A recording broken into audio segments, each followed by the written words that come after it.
Pun. Di episode sebelumnya, Lindong telah menggegerkan istana kuno karena Lindong dengan mudahnya menghajar para gerombolan kekaisaran jurang iblis yang berkumpul. Lindong pun menolak ajakan kerjasama dari kekaisaran purba dan juga kekaisaran lembah kematian. Hal itu membuat kedua pimpinan itu jadi kecewa dan berkata, "Sangat disayangkan, kami tidak bisa membawanya ke pihak kami. Lindong tampaknya tidak ramah terhadap kami." Lindong pun kini lalu pamit. Dan sebelum meninggalkan tempat itu, Lindong pun menoleh sambil berkata, "Biar ku tanya sekali lagi, apakah sekarang aku memenuhi syarat untuk memegang kunci rahasia kuno ini?" Semua orang di situ pun hanya terdiam saja, karena memang mereka tak berani lagi macam-macam sama Lindong. Berita insiden di aula utama menyebar seperti api dalam waktu setengah hari, dan nama Lindong dipastikan akan melambung tinggi di wilayah ini. Scene lalu beralih saat ini Lindong sudah di ruangannya dan ia merasa sangat capek. Ia pun di situ berkata, "Ayo, sepertinya menggunakan penyatuan energi semacam itu menghabiskan banyak sekali energiku. Jika aku mencapai tahap nirwana, mengalahkan Sikun akan lebih mudah." Xiaode pun balas berkata, "Sikun memang lawan yang tangguh. Bahkan Xiaoyan hanya bisa seri dengannya. Belum lagi bahwa dia sudah memenuhi syarat untuk berjuang untuk mencapai 2 Yuan Nirwana. Jika dia berhasil melakukannya, bahkan Xiaoyan tidak bisa menandingi kekuatannya." Lindong pun dengan penuh tekad lalu berkata, "Jika aku berhasil mencapai tahap 1 Yuan Nirwana, aku akan mampu melawannya." Scene beralih di sebuah menara di suatu tempat di kota kuno. Terlihat seorang berambut panjang yang berdiri di situ berkata, "Sungguh menarik. Siapa yang mengira bahwa seorang dari kekaisaran tingkat rendah akan dapat mempermalukan kekaisaran jurang iblis seperti ini? Si Lindong itu benar-benar hebat." Seseorang di situ lalu balas berkata, "Kita tidak boleh tertinggal untuk harta karun kuno kali ini. Banyak orang telah mengincarnya. Orang-orang dari kekaisaran jurang iblis, haruskah kita menundukkan mereka?" Pria rambut panjang pun gini berkata, "Hanya para pemimpin kekaisaran itu yang mampu melakukan apa saja. Yang lain hanya sekelompok orang yang omong kosong." Lalu gini datanglah seorang wanita berpakaian hijau dan berkata, "Hei Xiu Bei, sudah lama tak bertemu ya. Kau menjadi lebih sombong." Xiu Bei pun tambah terkejut dan menjawab, "Aku tidak menyangka aku berada di sini.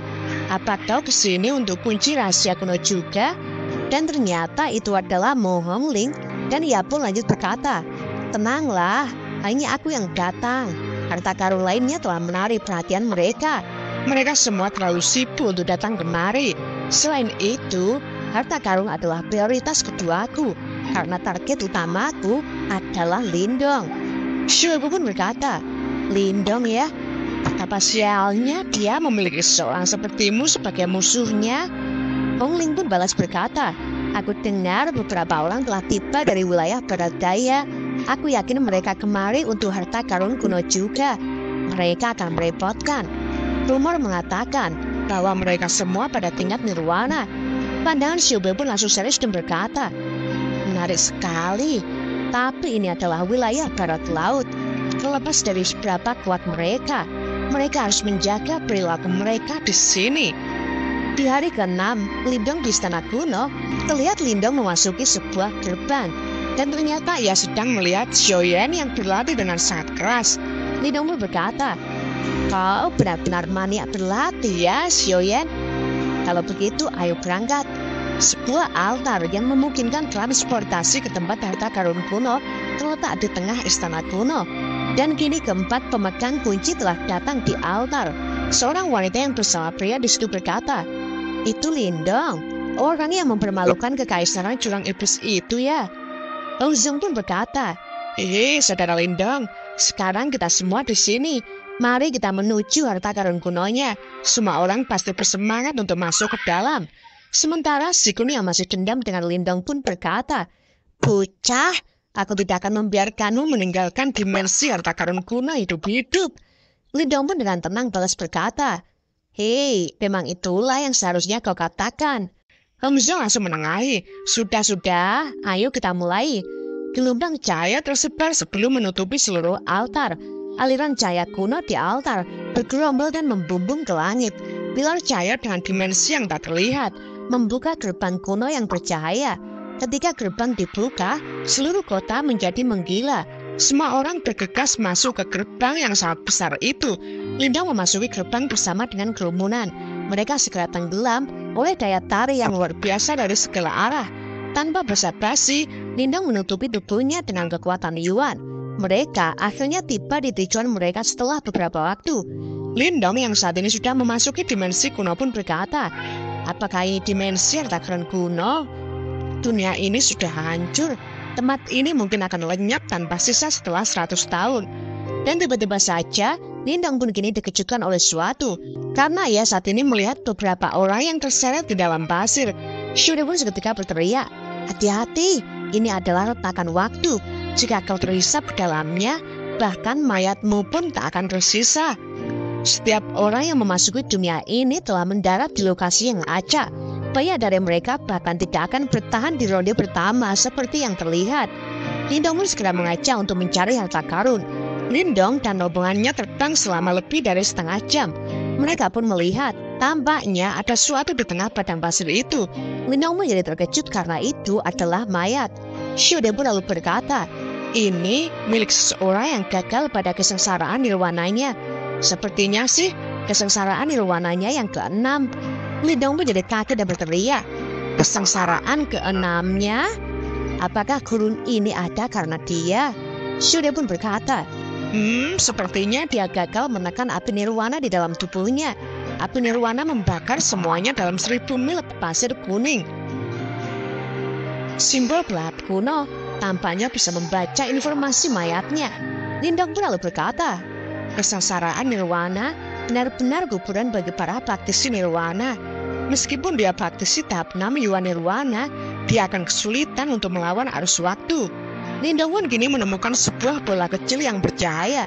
Tiba-tiba saja, seorang pun datang dan menyahut, tubuh emas Saripu. Orang itu pun lanjut berkata kepada Lindong, kau salah satu orang yang beruntung. Saripu adalah esensi dari praktisi yang telah mati.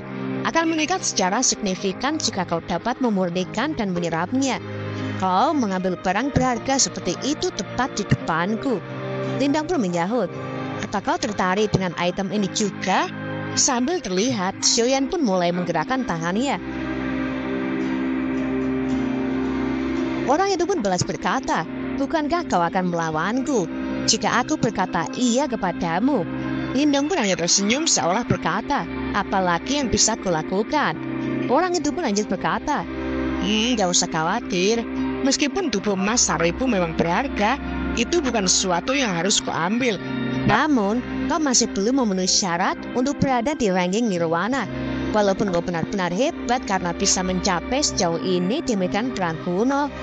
Lindong pun terkejut dan menyahut, ranking nirwana? Orang itu berkata lagi, berada di ranking nirwana adalah cara terakhir untuk lolos untuk perang 100 dinasti. Tentu saja, kau bukan saja yang tidak memenuhi syarat. Bahkan sikun dari kekaisaran jurang iblis juga tidak memenuhi syarat. Mendengar hal itu, Lindong pun berkata di dalam hati, apakah tahap 2 Yuan nirwana minimal untuk masuk ke ranking nirwana? Aku tidak menyangka bahwa perang 100 dinasti ini memiliki batasan seperti itu. Lindong pun kini berterima kasih kepada orang itu karena orang itu memberitahunya. Orang itu pun menjawab, tidak perlu begitu. Aku hanya ingin menjelaskan padamu bahwa master yang sejati benar-benar jauh di atas levelmu saat ini.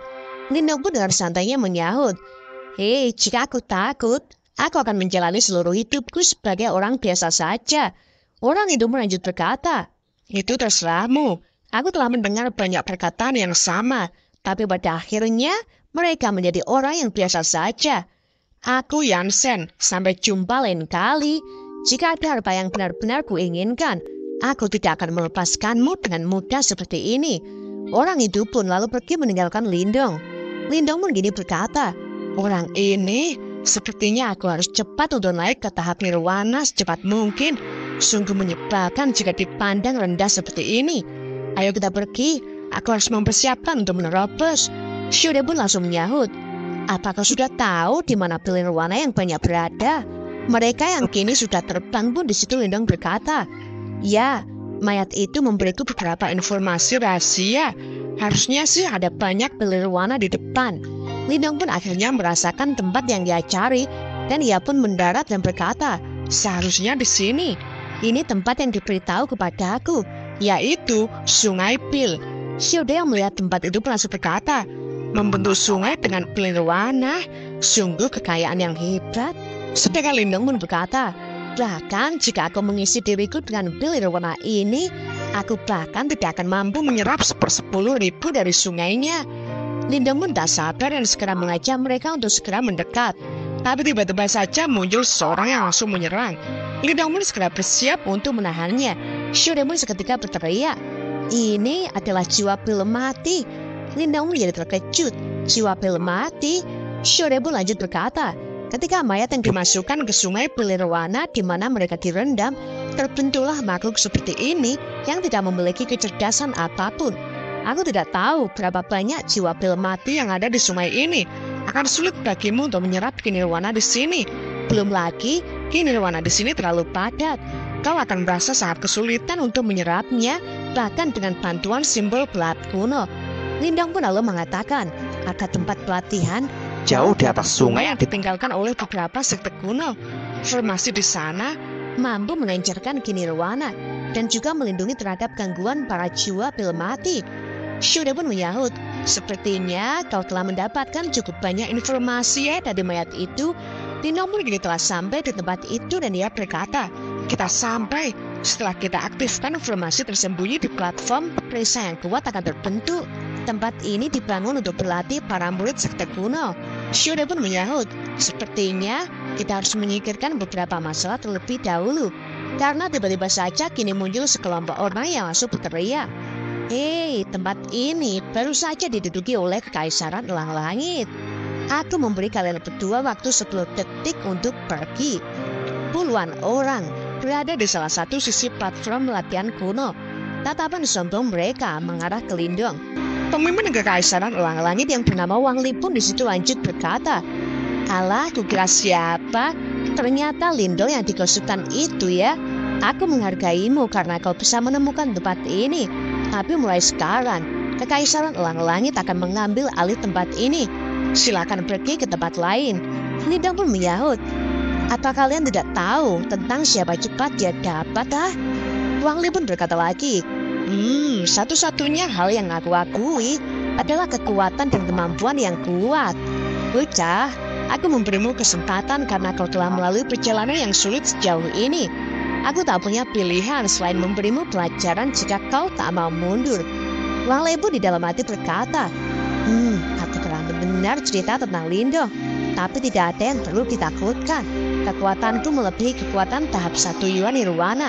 Meskipun aku mungkin masih kalah jauh dari level Sikun, ada lebih banyak praktisi Nirwana dari Kekaisaran Elang Langit dibandingkan Kekaisaran Jurang Iblis. 8 dari 10 orang yang berdiri di belakangku merupakan praktisi Nirwana yang mampu menjadi kekuatan tempur utama. Jadi, apa yang bisa Lindong lakukan? Wang Li pun lanjut berkata kepada Lindong, hei bocah, sudah selesai mikirnya. Tapi bukannya takut, Lindong pun dengan kerennya menuju Wang Li dan berkata, kau dan anjing-anjingmu akan kalah. Jelas itu sangat mengagetkan Wang Li. Bocah ini berani sekali, ucapnya dalam hati. Ia pun jelas menjadi sangat marah dan berkata, sombong sekali, sepertinya aku harus menjelaskan posisimu. Tangkap bocah itu, aku akan mencabut tulang-tulangnya. Seketika seluruh gerombolan Elang Langit pun melesat untuk menyerang Lindong. Lindong pun segera mengeluarkan jurus andalannya, yaitu dunia pelahap. Aura gelap yang ditembakkan Lindong pun dengan cepat mulai menyelimuti mereka. Jelas hal itu membuat mereka semua jadi panik dan berkata, kok tiba-tiba gelap banget? Sial, skill menyeramkan macam apa ini? Lindong pun lalu berkata, Xiaode, bisakah kau mencari formasi tersembunyi platform latihan ini dan mengaktifkannya? Xiaode pun segera menyahut, baiklah Lindong. Lindong pun lanjut berkata, Xiaoyan, ayo maju, pukul mereka sampai mati. Xiaoyan pun dengan cepat meluncur dengan tongkatnya. Lindong pun juga mengeluarkan teman andalnya lagi, yaitu boneka roh darah. Boneka roh darah harusnya bisa mengurus sisanya, ucapnya dalam hati. Sementara di dalam dunia pelahap pun, gerombolan Wang Li pun berteriak-teriak. Sialan, kekuatan Iwanku semakin tersedot. Apa yang harus kita lakukan? Kita tidak bisa melawan sama sekali. Wang Li pun berkata, "Hei, tenanglah dan bekerja samalah. Aku tidak peduli apa ini, hancurkan saja." Dan mauwet teruak. Wang Li pun kini dipukul oleh Shoyan. Dan teruak. Pendekar dalam pun juga tak tinggal diam untuk memukuli gerombolan itu. Wang Li pun hanya bisa berteriak, "Lindong, dasar tikus penakut. Tunjukkan dirimu jika kau punya keberanian." Seketika Lindong pun menjawab, "Hei, apa yang bisa kau lakukan bahkan jika aku mengungkapkan diriku, ah?" Dan teruak. Shoyan pun lanjut menonjok Wang Li dengan sangat keras dan langsung membawanya terlempar. Dan tuat. Shoyan pun lanjut memukuli gerombolan itu dengan tongkatnya. Gerombolan itu pun jadi ketakutan dan Wang Li pun berteriak, "Mundur!" Lindong yang melihat Wang Li dan rombongannya lari terpirit-pirit berkata, "Hei, kau benar-benar sombong. Meskipun kau hanyalah idiot yang lemah, kalian memang benar-benar bodoh."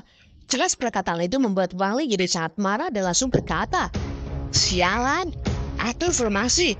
Aku harus membunuh cucumu ini hari ini di sini juga." Para anak buahnya pun dengan kompak menjawab, "Baik." Tapi tiba-tiba saja tempat itu pun bergetar. Lalu kini muncul bola cahaya yang sangat terang yang meliputi tempat latihan kuno di mana Lindong berada. Bola itu berwarna kemerah-merahan dan meledak-ledak. Anak buah Wang Li pun segera berkata, "Bos, mereka telah mengaktifkan platform latihan kuno tersembunyi." Wang Li pun segera menembaki platform itu. Tapi serangan Wang Li tak memberikan efek sama sekali.